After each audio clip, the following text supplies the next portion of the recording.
Hey everybody, it's Space Coast on the 30th of October. I'm down here at Melbourne Beach across from the fire station at Holland Park. As you can see, the wind is blowing out of the north at about 20 miles per hour, and we got a very churny and angry surf today.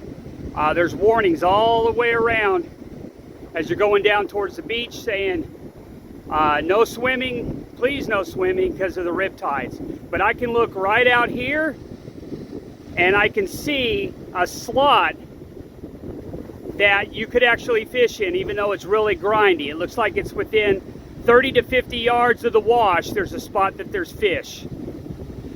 If I put my finger in there, it's right about there.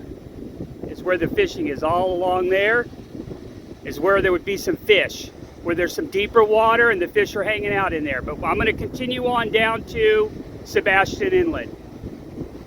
That's the morning report here at Melbourne Beach. Everybody, it's Space Coast. Now I'm down here south of Sebastián Inlet. You can see the jetty down that direction.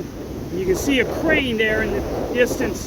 That's going to be part of when they reconstruct Sebastián Inlet starting the 4th of November for the next 5 months, they say. But I'm going to get some video of that later. But right out here, there's actually some fishable water right in front of me. It's a little churny, as you can see, but I think it might actually be fishable right here. So I might just pull my gear and give it a shot. Besides the wind problems and riptide and everything else, kind of hard to see when I first got here, but there is a load of seagrass. This was my first cast, and within about 3 minutes, my line was on the beach with all this attached. So we're going to have to just evaluate as we go here. We might be moving down to the jetties.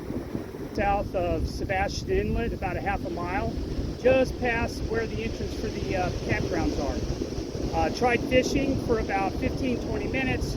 Seagrass is horrible. Riptides are horrible. I mean, I can deal with riptides and rough seas, but the seagrass is just too much to keep the lines out. So fishing down here south of Sebastián on the 30th of October, not going to be productive at all. So I'm going to move to the jetty and see what happens. But so far, not so much going on. It's a pretty good sized drum. The guy's going to measure it out.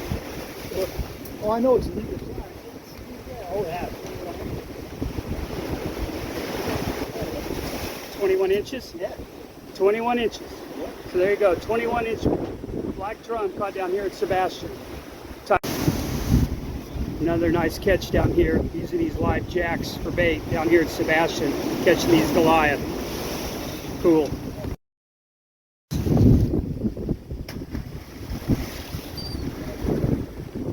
This is what everybody's catching down here today. I saw a black drum, a Goliath cod that weighed about 25 or 30 pounds, and a whole bunch of jack. This is a small jack. I'll keep this guy for bait. I think some of the jacks they've caught were like 3 feet long, but I didn't get any like that. Hey everybody, Space Coast as usual down here at Sebastián Inlet. Everybody piles up on the end of the jetty, but you can see today's pretty rough all the way around. But they did catch a Goliath. They've caught a lot of jacks. I've seen a few black drum and a few red drum caught, but not much else. And the water's very dirty, so far and in between on anything decent. Hey everybody, it's Space Coast down here at the jetty at Sebastián Inlet, and I'm getting ready to pack up and leave, and just as I'm leaving, a big rainstorm's coming down on us. But all they're catching out here is a few reds, which you can't keep right now in this area, lots of jacks, an occasional black drum, and that's it.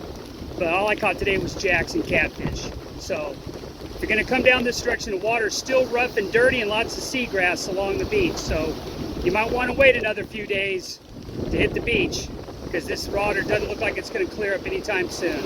As always, everybody, be safe, tight lines.